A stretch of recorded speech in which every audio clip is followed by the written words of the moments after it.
Hi everybody! I wanted to take a minute to go over potential energy diagrams.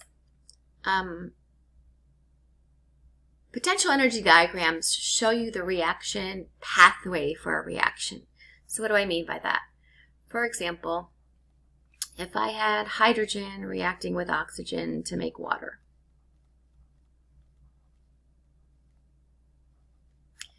These are my reactants, right? And these are my products. Okay, well, for this reaction to occur, a few things have to happen. These reactants must collide with each other, right? They have to bump up against each other.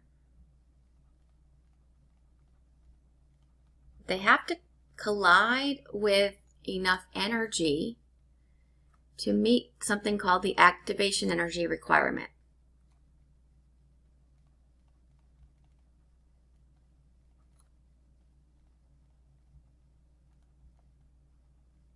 And they have to collide in just the right orientation.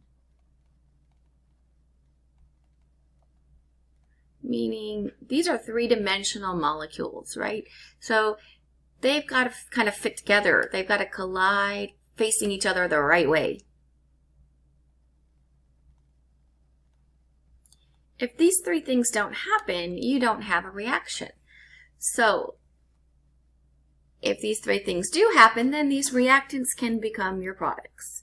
So if we look at a potential energy diagram, it's just kind of showing again the pathway that reactants take to become products, right? So these reactants are held together with bonds, right? If I were to draw these, I'd have two of those. I'd have two of these, or one of these, right? Well, these bonds that are holding them together have to break. And then we have a bunch of H's and O's floating around, right? And that freedom is what allows these guys to recombine to form these products. They have to be able to recombine with each other to make new bonds to form your products. Okay, so if we look at our graphs, it doesn't matter if we're looking at an endothermic or an exothermic reaction. The energy requirement for these to break their bonds and reach this transition state is called the activation energy. So you'll see in both graphs you have a line for reactants, right? And then you have a peak. The difference between the reactant line and the top of that peak is something called the activation energy. And again, that's just the energy requirement needed to break the bonds and reach this transition state. In fact, we used to call this activated complex the transition state. I kind of like that name because it tells you what's going on. They're no longer reactants. They haven't quite yet become products. Okay, so if they have enough energy to overcome this energy barrier, and they collide with enough in the correct orientation, then they have the opportunity to then become products. Right, so in both graphs, we have a line for our product energy. All right, if you take a minute and you look at these two graphs, the difference between them is this. In an endothermic reaction, your product line is higher than your reactant line in terms of energy. In an exothermic reaction, your product line is lower than your reactant line in terms of energy. So, some reactions require you to put energy in. That's an endothermic reaction. Some reactions release energy. That's an exothermic reaction. So, energy is measured in the form of heat and is represented on the graph by this symbol, delta H. Delta H represents the heat or the enthalpy of the reaction.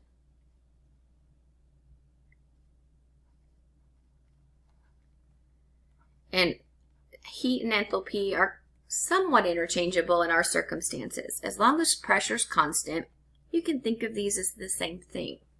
So enthalpy is just a fancy way of saying the heat involved in the reaction. Again, in an endothermic reaction, you have to put heat in, so your products end up with more energy than your reactants, and this delta H will be positive. right? And in an exothermic reaction, the reaction releases heat or energy, and so your products have less energy than your reactants, and this enthalpy value will be a negative value. Okay, the only other thing I want to point out is if we add something called a catalyst. So you may remember learning about enzymes in biology class. Enzymes are just biological catalysts. What a catalyst does is it lowers the activation energy requirement. And the catalyst itself doesn't react. It doesn't react with your reactants. It just makes this go a little faster because it requires less energy. It's kind of a helper. If I were to add a catalyst, I'm going to represent what this reaction profile would look like using a dotted line. So my reactants would still start out at the same energy, right? But my requirement wouldn't be as high. So maybe my peak would be lower like this, for example. It wouldn't quite be as tall. Same thing in a exothermic reaction. The energy of my reactants and products aren't changing at all. What's changing is the height of the peak. Okay, so if I were to draw a catalyst in here, it kind of look like that. The peak would be shorter. I hope that helps explain. Just to kind of sum up the difference between endo and exothermic reactions, let's do this.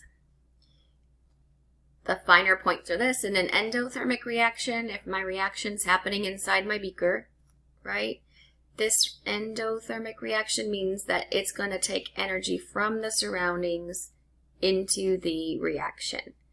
So your surroundings will feel colder after the reaction takes place. If I were to touch the surroundings, the outside of the beaker, it would feel cold. The energy of the reactants is less than that of the products, right?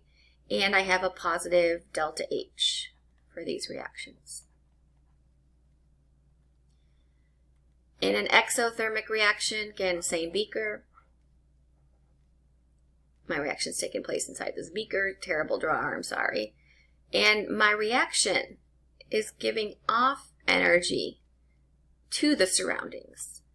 So the surroundings, if I were to feel the outside of this beaker, they would feel hotter. Energy's being released or exited. That's how I remember it. So the energy of your products is less than the energy of your reactants because it's giving off heat, right? And for these reactions, you have a negative value for delta H. Hope that helps explain the difference between endothermic and exothermic reactions and reaction profiles. Again, if you need to ask questions, we'll be available for office hours between 8 o'clock and noon on weekdays. Thanks. Bye-bye.